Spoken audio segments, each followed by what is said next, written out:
A página, Diogo, você sabe, meu irmão, qual que é a página lá pra gente partir dela? O questionamento? 51, né? Tá, o que eu vou, na verdade, propor para vocês hoje é a partir da página 59, né? Mas aí a gente vai aproveitar essa... É uma questão que, na verdade, foi tratada, eu acho que há 2 aulas anteriores. Mas é bom que vocês façam isso, né? Surgindo dúvida mesmo de aulas passadas, vocês possam estar colocando no grupo, como o Diogo fez, ou trazendo mesmo diretamente na aula, para que a gente possa estar tentando elucidar mais um pouco, contribuir mais um pouco, ou mesmo estimular mais a discussão, ou estimular vocês, inclusive, que possam estar fazendo o que eu vou recomendar. Porque esse assunto, ele é vasto, amados, tá? Trouxe esse livro aqui, ó, para só referenciar. Esse livro, ele é do Heber Carlos de Campos, que é professor da pós-graduação lá da Andrew Jumper, né? Que no caso é Mackenzie. Mas a Andrew Jumper é só para pós-graduação, então é só especialização. Então ele é professor, melhor dizendo, lá da Andrew Jumper, que é da Mackenzie, tá? E ele trata sobre a antropologia. Ele tem 5 livros desses publicados, mas tem mais 2 aí para publicar. Ou seja, são 7 livros para discutir o assunto, que a gente vai tentar falar mais alguma coisa aqui. Só para que vocês possam saber, amados, que o assunto a gente não esgota ele em uma matéria, em uma aula, em uma discussão, né? A gente, na verdade, eu estava até falando para o irmão Ari no caminho, é como a filosofia. A filosofia não se propõe a responder nada. Estou falando que é o caso da teologia. Mas, na verdade, a teologia nossa aqui, isso que eu acho interessante, quando a gente vai estimulando os questionamentos. Quando vocês mesmos vão questionando e outros questionamentos vão surgindo a partir desse. Muitas vezes a gente não consegue uma resposta satisfatória no momento, mas aquilo serviu para que abrisse nossa compreensão, para que a gente pensasse em outros pontos que ainda não foram abordados.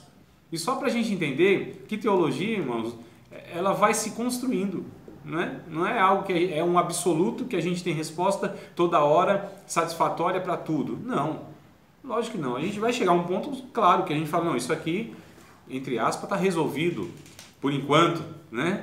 Ou isso aqui a gente já compreende satisfatoriamente, mas não quer dizer também que não tem mais um pouco a respeito daquele assunto. Então é por isso que o estudo ele nunca tem fim. Isso é um fato. Mas vamos lá. Na página 51, lá em cima, na segunda coluna, né? É a segunda coluna lá. Tem um título, A Queda do Homem. Lá em cima, tem o espírito do homem era originalmente parte mais elevada de todo o seu ser. Acharam aí essa? Não, professor, mas a pergunta é mais em cima.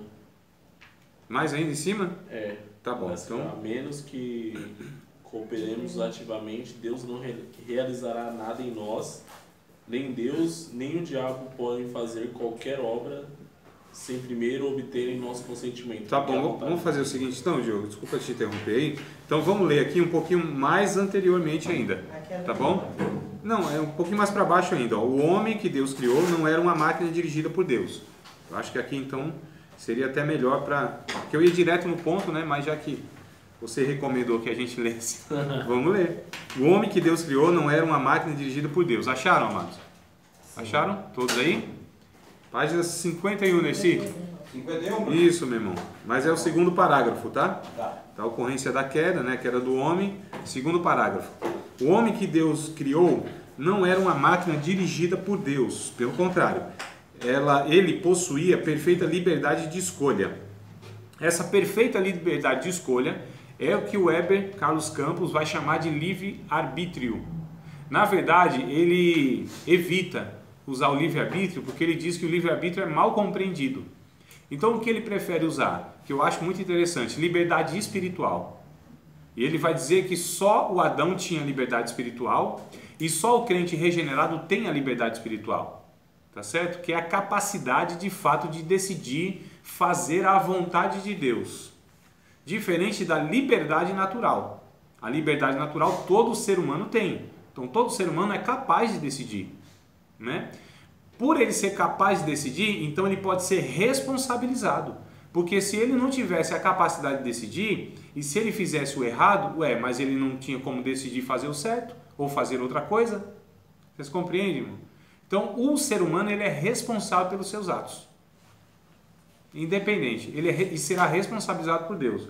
Agora, ele tem a liberdade espiritual? Ele pode fazer a vontade de Deus? Não pode fazer a vontade de Deus. A condição do ser humano é de uma depravação, não digo total, né? Porque aí a gente já vai entrar numa questão que precisaria estar trazendo outros pontos aí sobre a soberania de Deus e a responsabilidade humana. Depois que a gente vai tratar sobre a soberania de Deus, que é o ponto que você colocou. Mas a questão é o seguinte, então o ser humano, ele não pode, por natureza caída, fazer a vontade de Deus. Tudo que ele faz de bom, a gente chama de graça comum, que a teologia vai colocar que é aquilo que Deus disponibiliza para o homem, a todo ser humano, virtuoso. Tudo que é bom, tudo que é virtuoso é empréstimo de Deus, porque o homem por si mesmo, na sua condição de ser humano caído, não tem capacidade de fazer. Faz por quê? Porque Deus de alguma maneira deixou preservado em alguma medida a graça dele nos seres humanos. Mas essa graça comum não é suficiente para agradar a Deus, porque para agradar a Deus é necessário estar em Cristo, ter uma vida regenerada.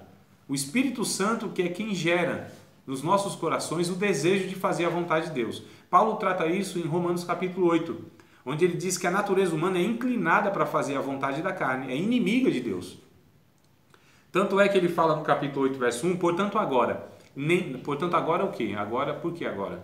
Porque ele disse no verso 25 do capítulo 7, né, que no caso é a fala anterior, ele diz que Jesus Cristo é o motivo então dele não se desesperar mais por conta daquele conflito que ele tinha entre a velha natureza e a nova natureza. É só ler o capítulo 7. Ele vai trazer essa angústia dele. Ele queria fazer o bem, mas quando ele queria fazer o bem, o mal estava com ele. E ele, então, no verso 24, capítulo 7, ele diz, miserável homem que sou, quem me livrará do corpo dessa morte? Verso 25, ele diz, então dou graças a Deus por Jesus Cristo. Portanto, agora, capítulo 8, verso 1, que é a continuação da fala, né? O capítulo interrompe, mas Paulo não tem nada a ver com esse negócio. Paulo está discursando. Os que introduziram isso aí 1.200 anos depois, aproximadamente, que foram dividindo, que não é ruim de todo, mas às vezes interrompe essa compreensão, porque corta a leitura. A gente chama de perícope, né? Então é avaliado uma perícope, e aí não vai só do capítulo. E aí então ele diz, graças a Deus por Jesus Cristo, portanto agora nenhuma condenação há para os que estão em Cristo Jesus, que não andam segundo a carne, mas segundo o Espírito. E aí ele vai detalhando então essa postura da carne e do espírito, ou seja, da velha natureza e a nova natureza. Quando ele fala de carne, velha natureza. Quando ele fala do espírito, ou seja, a nova natureza, gerada pelo Espírito Santo, e é o espírito no homem, o espírito do homem, que vai fazer a vontade de Deus, porque o espírito do homem regenerado não pode pecar. Quem peca é a velha natureza, que é regida pela alma. Tranquilo aí, irmão? Né? A gente foi discutindo isso aí nessas aulas, é por isso que eu estou fazendo assim esse resumo. Então, só para falar aqui que esse homem possuía uma liberdade perfeita de escolha, né? Se ele escolhesse obedecer a Deus, assim seria. Se decidisse rebelar-se contra Deus, deveria fazer isso também. O homem tinha em sua posse uma soberania pela qual poderia exercitar sua vontade, escolhendo obedecer ou não. Este é um ponto muito importante, pois devemos reconhecer que em nossa vida espiritual, Deus nunca nos priva da nossa liberdade. Então, mesmo os regenerados, eles podem decidir a pecar.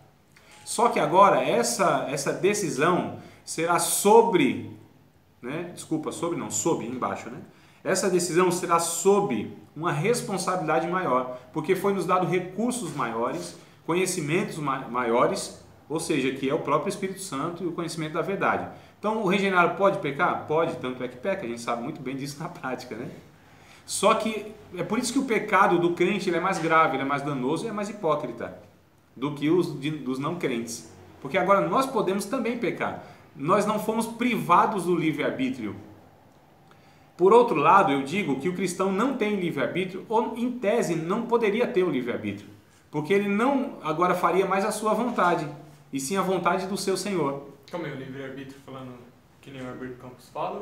Não teria mais esse poder de decisão de fazer a sua vontade. Mas o livre-arbítrio não é a vontade de Deus? Sim. Não sei, até eu me confundi agora. Deixa eu voltar aqui. O pastor Carlinhos saiu lá, só que tá com barulho de moto lá embaixo.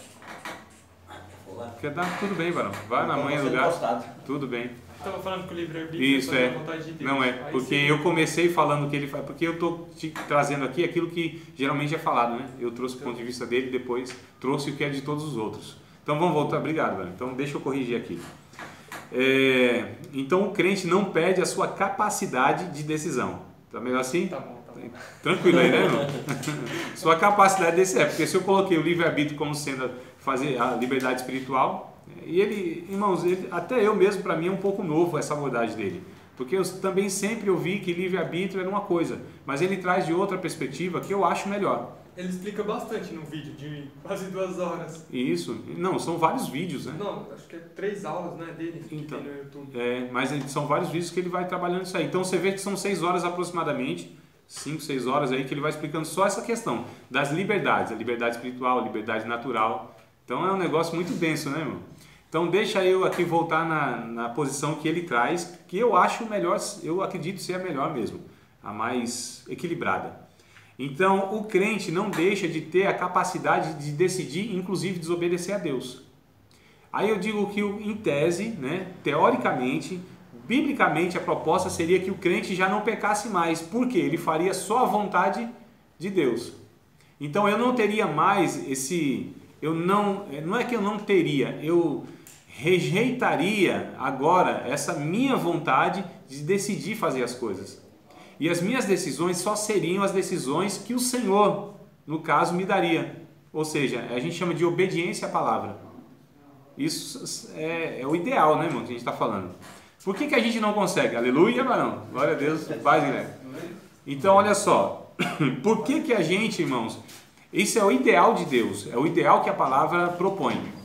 Mas a gente sabe que existe uma realidade. Existe o ideal e o real, não é? Qual é o real? O real é o que Paulo diz para a gente em Gálatas 5, 16, 17, que há esse conflito ainda em nós. E a gente, às vezes, pratica uma obra da carne. Embora essa não deve ser mais a minha vida cotidiana, habitual, minha postura, não deve ser mais, não pode fazer mais parte do meu caráter. Todo pecado na vida do cristão deve ser por acidente, irmãos. Nunca premeditadamente. Nunca uma postura que se toma. Nunca uma decisão deliberada que se faz. E sim sempre por um vacilo, não é? Por uma não vigilância, por uma fraqueza, uma tentação que foi cedida. Mas não que isso seja mais parte da minha vida. Então, aqui que a gente percebe é que Deus não nos privou da nossa liberdade, a menos que cooperemos ativamente. Deus não realizará, aqui que é o ponto, né, Edil? Deus não realizará nada em nós. Nem Deus, nem o diabo podem fazer qualquer obra sem primeiro obterem nosso consentimento, porque a vontade do homem é livre. Aqui que gerou... Qual que é o ponto aí, varão? Traz aí só pra gente...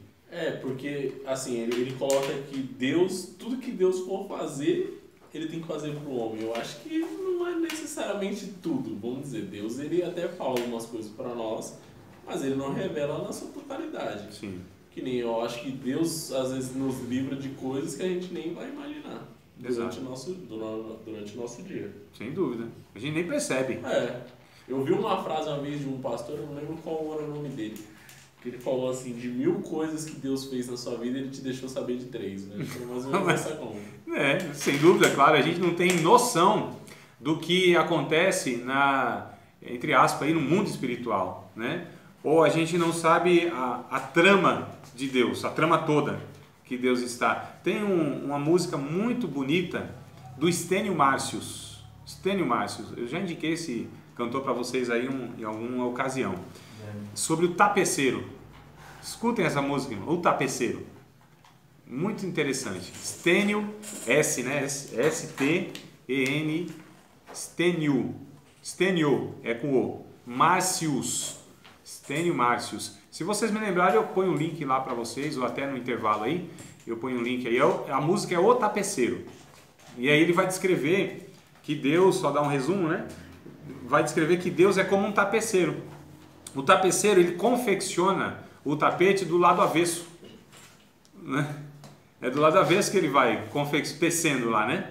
E aí, quem olha assim, então, ele confeccionando, não enxerga, não percebe o que ele está fazendo. Quando ele acaba e vira o tapete, aí você vê toda a arte pronta, feita. Então é mais ou menos essa ideia aí. Então escutem a música que eu acho que vai até compreender. Música didática é outra coisa, irmão. Poesia é outra história. Né? Nos ensina, nos orienta. Não são essas coisas aí que muitas vezes a gente ouve dentro das nossas igrejas.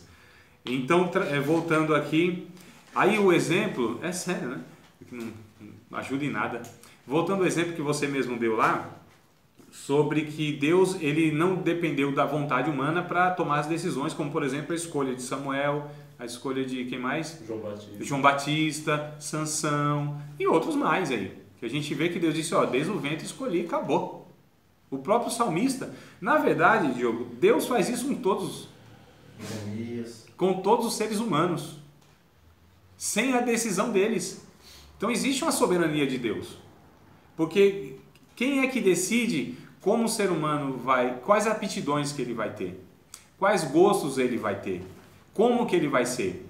O salmista, no Salmo 149, ele vai trazer essa realidade. Ele vai trazer, inclusive, ele vai falar assim, ó, quando eu comecei a pensar sobre essas coisas, tá vendo que não é desculpa de professor que não tem resposta? Ele vai dizer assim, isso para mim foi muito maravilhoso, além da minha capacidade de compreensão. Então, de fato, a gente está tratando de um assunto que vai para além da nossa capacidade. O Salmo 139 diz isso. 139? 139, não é isso? Foi 149. É o 139, não? Leia aí, por favor, 139, verso 1. Não, só para saber se é o 139. Senhor, tu me sondas e me conheces. É exatamente isso. Opa. Não, vamos ler então. Já que vocês querem ler, que coisa boa. Não sabia não que vocês estavam com vontade de ler Bíblia assim, desse jeito. Vamos lá ler alguns versículos, talvez aí uns 8, 9 ou 11. Com uns 24. Até que a bateria durar. Até onde a bateria der, né, mano? Então vamos lá. 139.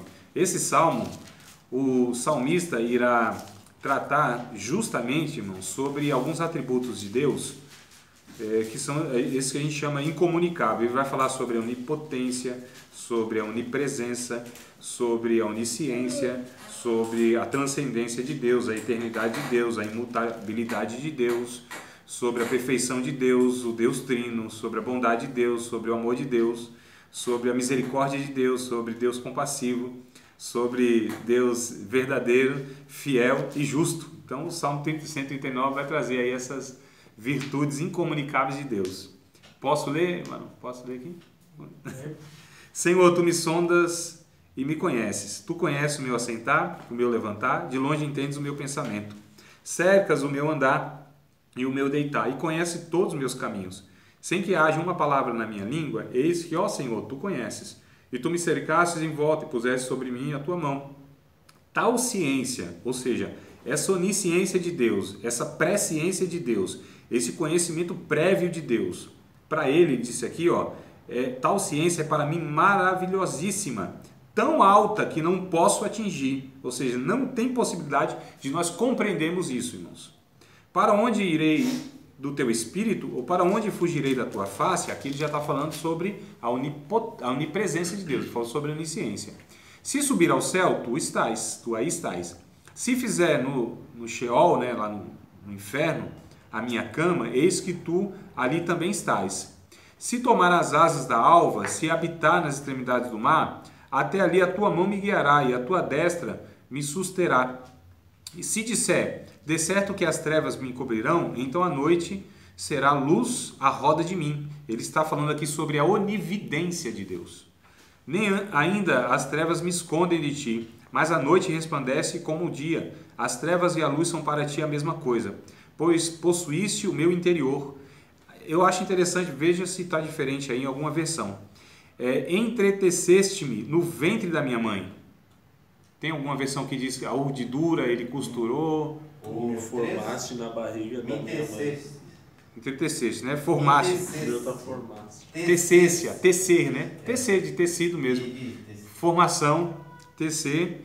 Eu te louvarei porque de um modo terrível e tão maravilhoso fui formado.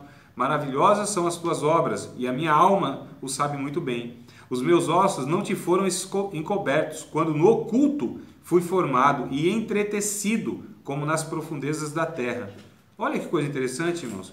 Eu não vou nem continuar aqui, vai continuar falando sobre isso aí, mas eu acho que até o 15 aqui já dá para a gente perceber que o salmista está relatando isso que para nós assim, é incompreensível. Essa soberania de Deus, essa onisciência de Deus, essa presciência de Deus, que de fato é assim. O capítulo 9 de Romanos, que é o cavalo de batalha dos calvinistas e os arminianos. Esse texto é muito mal entendido, justamente, aliás, é complexo de fato. Mas qual que é o problema? É que quando vão olhar para, o arminiano vai olhar para esse capítulo 9 de Romanos, ele vai trazer todos os pressupostos do Armínio. Quando o calvinista vai olhar para o mesmo texto, ele então vai trazer as lentes do Calvino. Aí que é o problema. Então a gente precisa entender o texto como Paulo quis passar, que não é fácil, irmãos. Só que, entre outras coisas, e vou deixar um pouquinho as complexidades do texto de lado, para trazer o que eu acho principal do texto. Que Paulo está dizendo.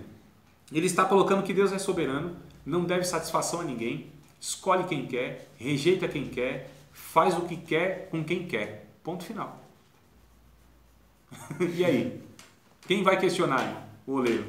Quem é que vai falar para Deus se o Senhor não devia ter escolhido esse, devia ter escolhido esse? Agora, a escolha de Deus aqui é para ministérios e não para salvação. Aqui que está o ponto. Entende, mano? A questão soteriológica, o problema é quem que é escolhido para a salvação. Não, a Bíblia não está tratando disso. A Bíblia trata, por exemplo, a respeito de Judas. Foi escolhido, não foi? O Judas foi escolhido?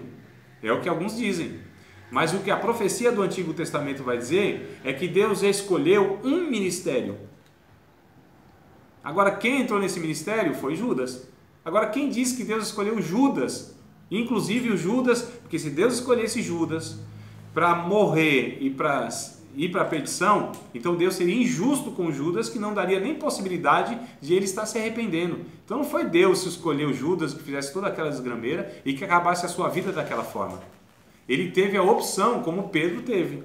E se a gente olhar Pedro e Judas, é a mesma situação, irmãos. É de negação de Jesus, é de traição de Jesus. Só que a postura dos dois após o pecado é o que vai diferir. Então será que Deus deu oportunidade para o Pedro se arrepender e para Judas não? Percebe esses questionamentos que a gente vai tendo e fala, opa, deve ter alguma coisa errada. Se a gente afirma que Deus escolheu alguém para a perdição. A escolha de Deus é para ministérios, é para ofícios. Tá certo? Aí sim, aí ele predetermina. Como ele escolheu de quem é a escolha para ministério na igreja. É nosso, irmão? É da igreja? Somos nós que decidimos isso? Ou é Deus? Quem é que decide que dom espiritual vai ter? A Bíblia diz que é o Espírito Santo que dá a quem quer. Então, vocês percebem que tem coisas que nós não escolhemos mesmo. Isso é fato. Aqui entra a soberania de Deus. Agora, mesmo assim, Deus respeita a nossa liberdade. Como Deus faz isso? Não tenho a mínima ideia. Não faço a mínima ideia. E eu duvido quem tem a resposta para isso. Como que Deus consegue ser soberano, fazer com que o seu projeto seja cumprido e ainda respeita a liberdade do homem? Como que isso é possível? Isso está na mente de Deus. Cabe. Lá cabe. Na mente dele cabe. Na nossa, eu duvido que caiba. Dá tilt. Cola as placas, irmão. Lógico, sai fumacinha.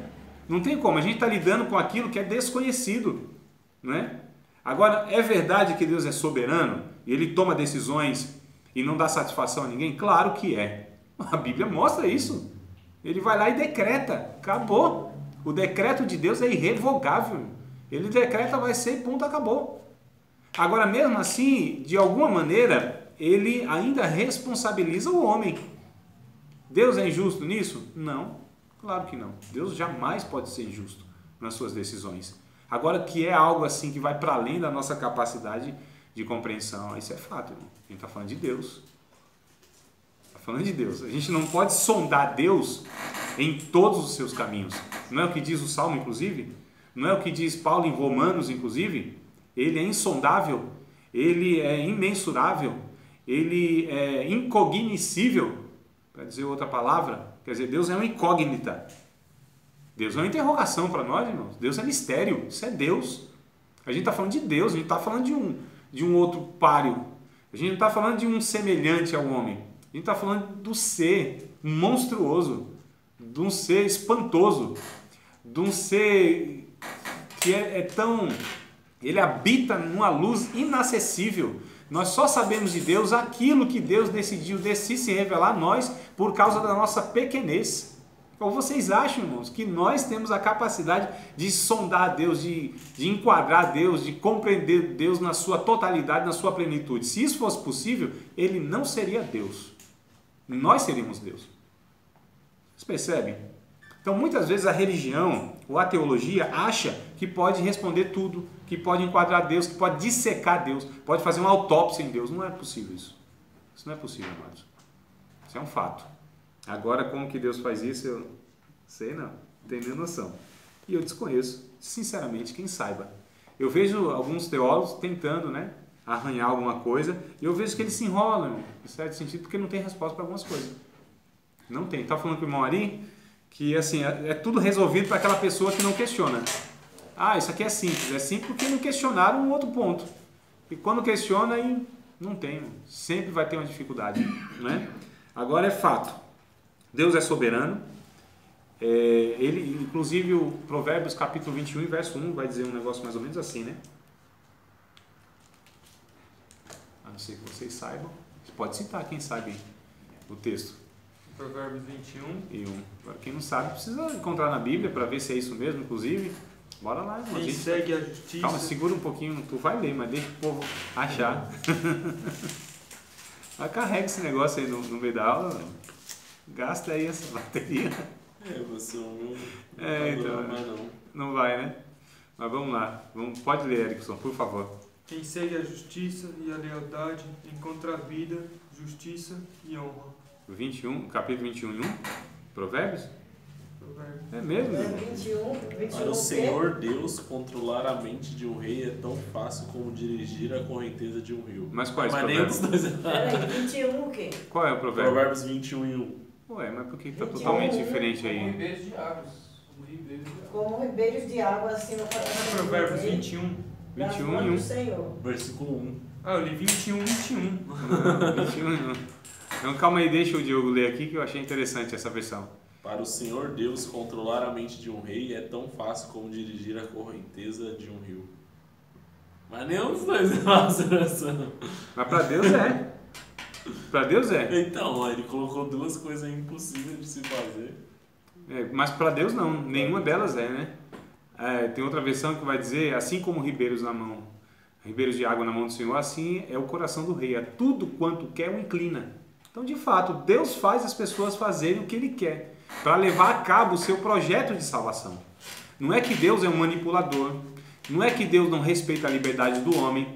Agora, Deus não pode ser frustrado por causa dos homens, porque se Deus fosse depender de fidelidade dos homens, de vontade dos homens para fazer a sua obra, Ele estava perdido. Deus é soberano. E quando Ele quer, Ele mexe os pauzinhos sim. E quando Ele quer por direito, Ele vai lá, pega o homem, coloca no coração do homem o desejo para que o homem faça aquilo, para que lá na frente dê certo aquilo que Deus quer que dê. Certo, e acabou. É assim, soberania de Deus. É difícil da gente compreender esse negócio, né? Caramba, mas é assim mesmo? É, exatamente. É o que a Bíblia mostra. É o que a Bíblia mostra. Agora, se a gente acha estranho, é outra história, irmão. Mas é o que a Bíblia mostra. Deus vai lá e põe o desejo no coração do homem, o homem vai lá e faz, acabou. Deus coloca a profecia na boca de quem Ele quer, inclusive. Colocou lá do sumo sacerdote, que inclusive estava condenando Jesus, só que saiu da boca do sumo sacerdote que naquele ano teria que morrer alguém para a remissão do povo. Olha aí, irmão. Vocês percebem que chamou Nabucodonosor do meu servo, o Ciro do meu servo, eles nunca se prostraram diante de Deus, nunca reconheceram a soberania de Deus, nunca glorificaram a Deus, mas eram servos de Deus porque Deus é criador, e por direito de criador ele tem direito sobre as suas criaturas, é por isso que ele mata quem ele quer, ele vive a quem ele quer, ele tem direito de fazer isso. Estranho, né? Mas é assim, irmão. Eu compreendo a Bíblia assim, não sei se vocês... Eu via desse jeito, mas quando ele colocou que Deus não faz nada sem consentimento aí, eu fiquei tipo... Então, Esse outro ponto que eu fiquei. Então, mas tem esse lado, mano. Eu estou falando aqui de um aspecto que é a soberania. Percebe, Diogo? Que a gente está falando de duas coisas. E nem sempre elas são tão tranquilas para se conciliar. Então eu estou trazendo aqui a soberania de Deus. Por outro lado, há a questão que Deus, ele não é que ele faz isso toda hora, irmãos. Não é que ele faz isso na vida de todo mundo. Eu estou falando aqui de meia dúzia de gato pingado na história da humanidade que ele faz isso. Você entende? Não é que ele faz isso em todo mundo.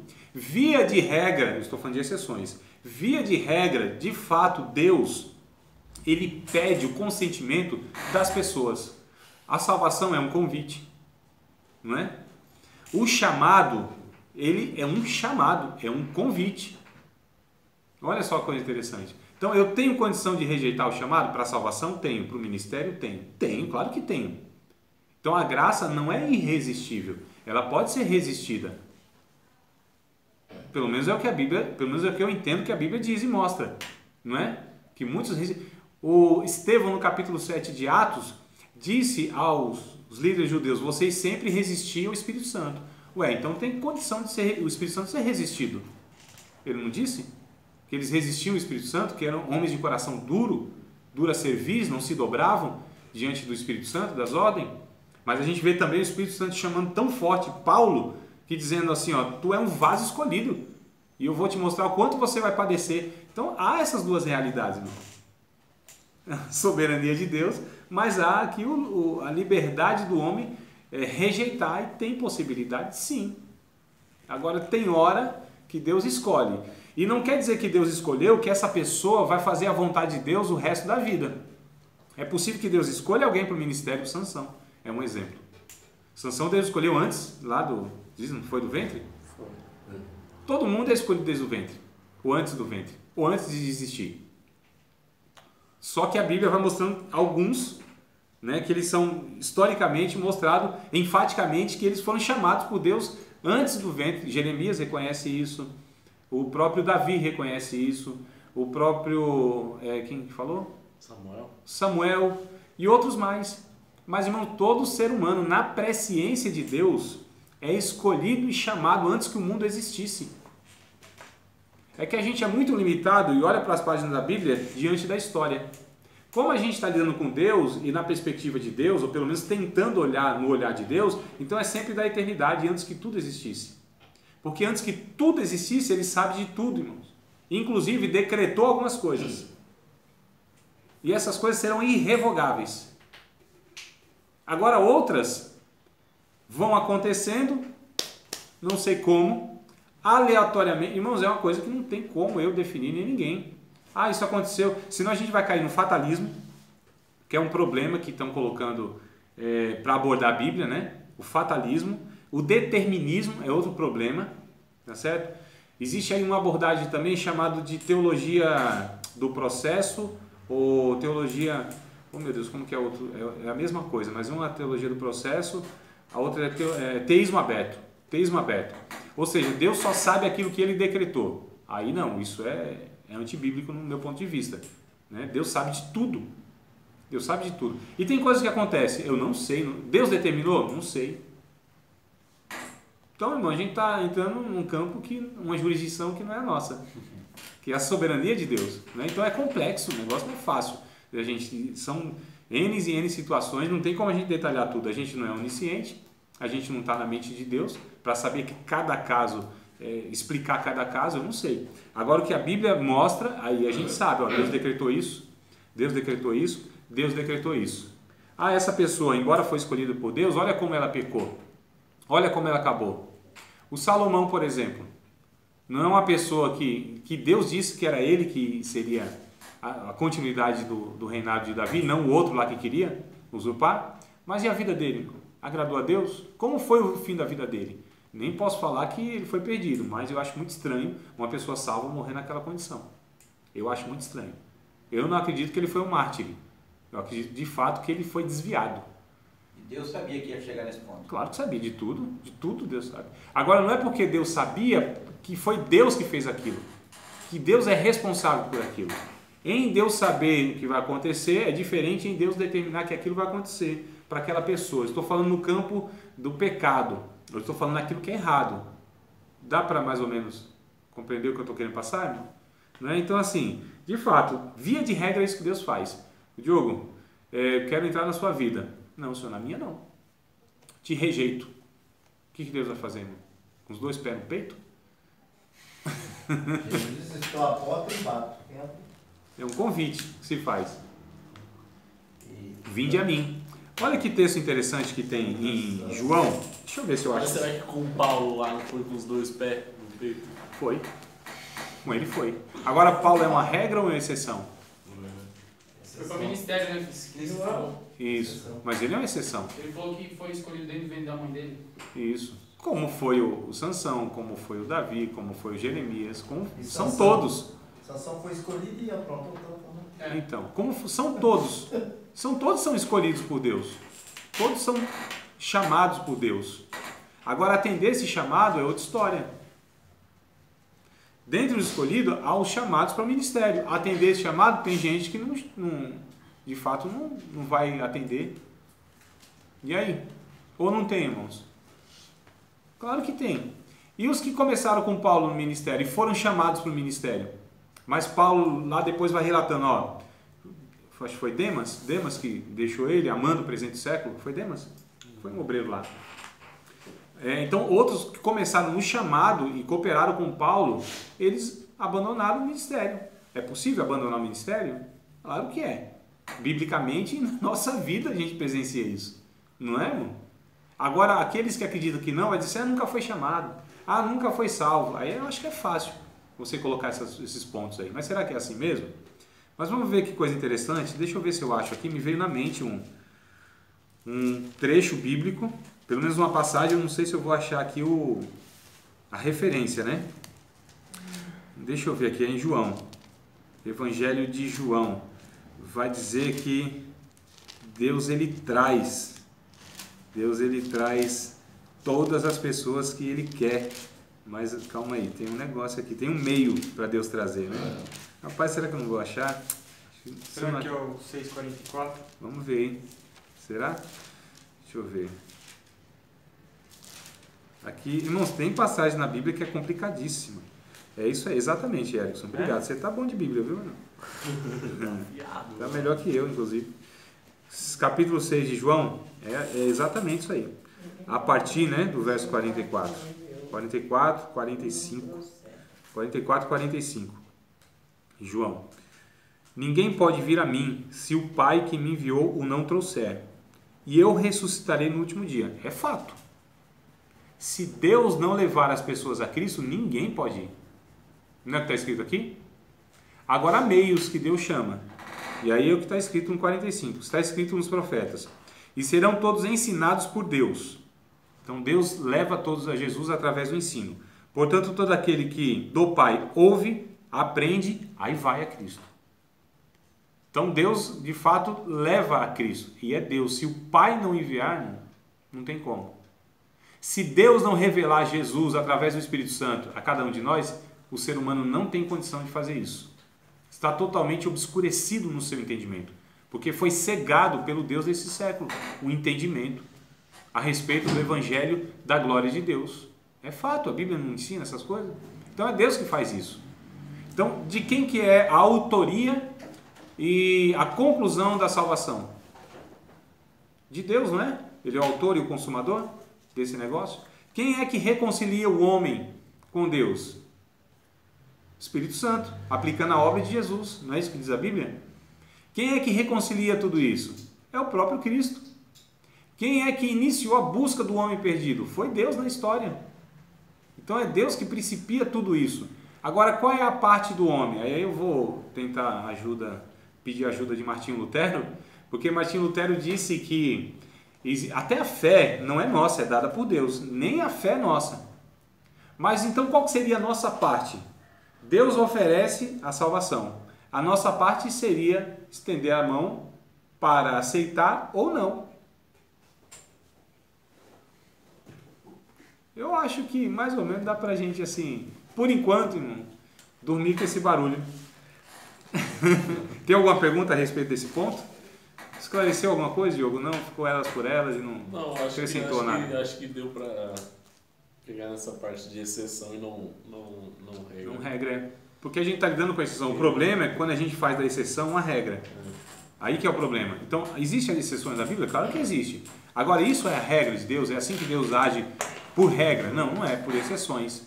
Então, as exceções, já diz, são exceções, não são regras. Não é, Deus não age com todo mundo assim. Mas Ele pode agir com alguns? Sim, irmão, são exceções. Mas nós não vivemos pelas exceções, nós vivemos pelas regras. Né? Porque se uma exceção ela é para todo mundo, já é uma regra, deixa de ser exceção. Então Deus faz isso de vez em quando, faz sim. Mano. Deus mata de vez em quando, mata sim. E isso, o que muda no caráter de Deus? Nada. Porque quando Deus faz algumas coisas, Ele é justo no seu feito. Nem muitas vezes nós entendemos essa justiça de Deus, essa bondade de Deus, essa misericórdia de Deus. Eu disse uma vez, acho que até para vocês em alguma ocasião, que o inferno é um ato de misericórdia de Deus. A criação do inferno é um ato de misericórdia de Deus. A morte é um ato de misericórdia de Deus. Porque imagina só o homem. Quando Deus expulsa o casal e não tem mais acesso à árvore da vida, aquilo foi uma misericórdia de Deus. Porque imagina a condição do homem pecando e tendo a vida eterna. Imaginou um negócio desse? Imagina só, o homem, ele vivendo o resto da sua... O resto, não tem resto. Vivendo para todo sempre, mas no pecado.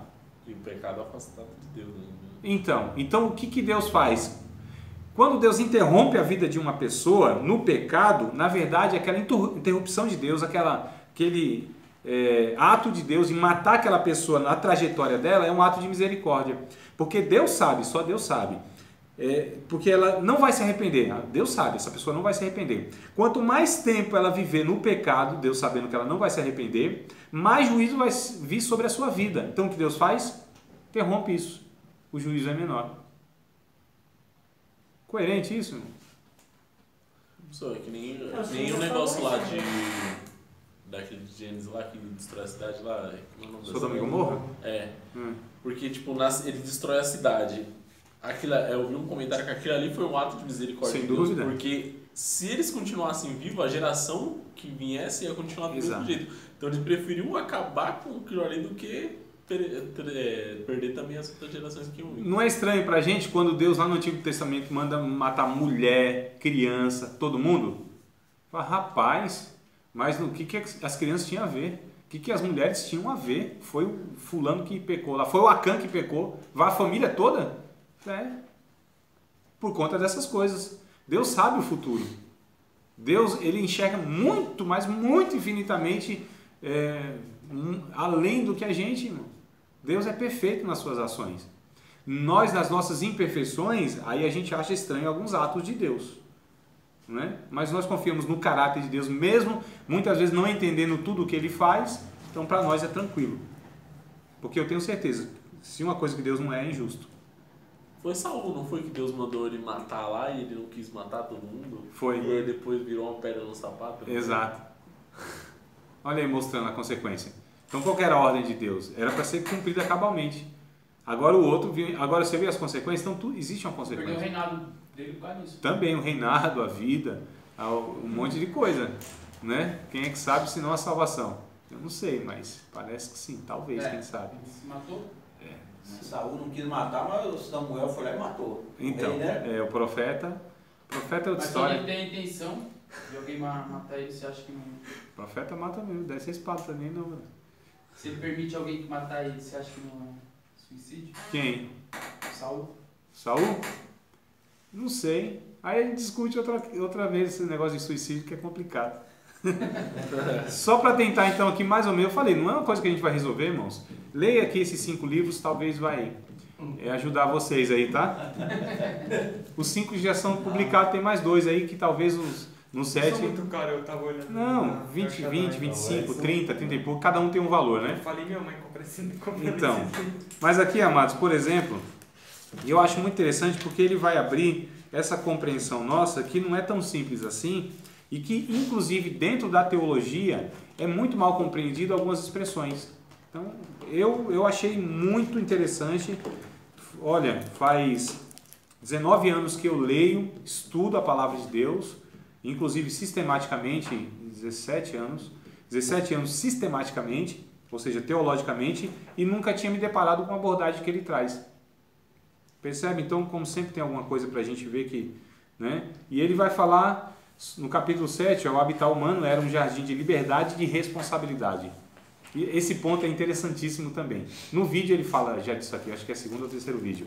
Mas, amados, leiam, tá bom? Leiam e vamos ver se a gente consegue depois na leitura, na continuidade do estudo, a gente consegue estar compreendendo mais alguma coisa. Espero que nessas aulas, nesse ponto, talvez assim, possa ter esclarecido alguma coisinha. Deus queira, né? Também tem o YouTube, né, que nos ajuda com... Dependendo, sim, claro, mano. Mas vamos lá, amados. Em 5 minutos, eu quero falar sobre a página de número 60, né? Vou falar rapidinho, tá? E vocês têm o material na mão, vocês já devem ter lido.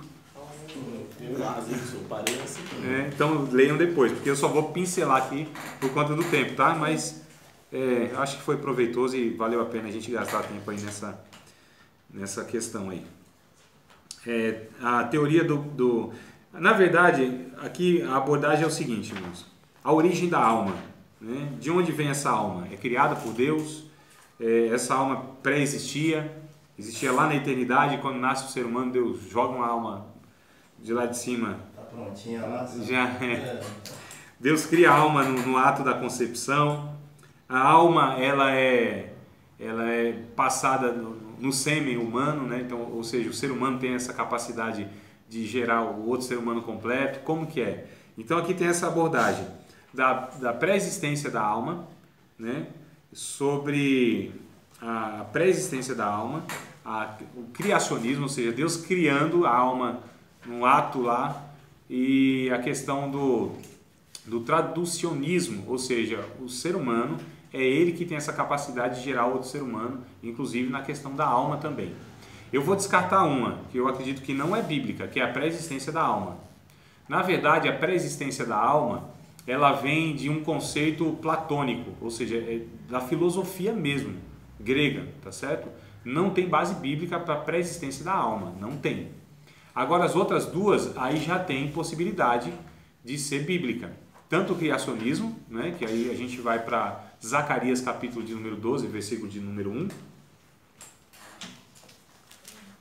Zacarias capítulo 12, verso 1. Agora eu não vou me lembrar outra referência para dar sobre o traducionismo, mas eu afirmo para vocês que é uma possibilidade bíblica. Inclusive a opinião do Shedd, né? Russell Shedd, uma pessoa que é digna de toda a consideração, né, irmãos? Russell Shedd é uma pessoa seríssima, não que é absoluto, mas ele é um dos teólogos aí que vai defender. Zacarias o quê? 12 e 1. Se não me falha a memória, se não for 12 e 1 é 14 e 1. Mas acho que até aqui as referências aqui, até o Salmo 139 lá. Também está lá, né? Isso, né? Pode ler, mãe de Deus. Peso da palavra do Senhor sobre Israel. 12 e 1? Sim. É esse, Diogo? Não, aqui não tá não. Ah, tá, porque você estava na Bíblia. Não, eu tava vendo as referências daqui. Zacarias 12 e 1. É o 12 e 1? Isso, então é isso aí, 12 e 1. Peso da palavra do Senhor sobre Israel. Fala o Senhor, o que estende o céu, Isso. e que funda a terra, e que forma o espírito do homem dentro dele. Isso. Então, sobre Deus criar dentro do homem, né? Zacarias, o Salmo 139, vai dizer, tu me formaste. Então, tem essa posição bíblica, né, teológica, sobre a questão que Deus cria no ato da concepção, certo? E a outra é que Deus, na verdade, deu essa capacidade para o ser humano. Então, vem no esperma do ser humano a capacidade de estar criando aí a própria alma, ou seja, já está no sêmen, já está no espermatozoide, né? Esperma quer dizer semente, zoe, vida, então a semente da vida, então a vida já está no esperma, por isso que é espermatozoide. Então a palavra, né, a etimologia da palavra é justamente essa, a semente da vida. Então a vida já estaria nessa semente aí. Então são as duas posições que elas são bíblicas, tem possibilidade bíblica. E aí, lógico que eu vou falar para vocês estudarem, inclusive ler o material, não vai dar tempo agora, a gente tem intervalo e tal, mas assim, são as duas possibilidades. A pré-existência eu descarto. Eu e acho que a maioria dos teólogos, não que eu me incluo uns teólogos, mas aqueles que abordam a teologia, né? Tudo bem, amados? Alguma pergunta fácil e rápida? Pô, tem um terceiro aqui, hein, professor? Qual era o versículo? que você falou? Teoria traducionista. Não, então, essa traducionista que eu disse, que vem no esperma. É essa que vai falar. Que o esperma do homem é tradição, varão, né? Ou seja, o traducionismo vai falar que é uma tradição. Tradição no sentido que é passado de geração ou de pai para filho. Isso é o tradicionismo. É que a vida já está no esperma. Entendeu? Então, Você falou de outro versículo que ia falar da onde? Do qual? da explicação aí do tradução. Não, eu disse que eu não lembrava, por isso. Eu disse que eu ia falar não, eu disse que eu não lembrava. Tem alguma pergunta? Fácil e rápida? Tem, varão? Tem não? Podemos então encerrar aqui, amados? Podemos. A aula e a matéria? Quer dizer, a matéria a gente não encerra, né? E aí vai de vocês, de cada um de vocês. Inclusive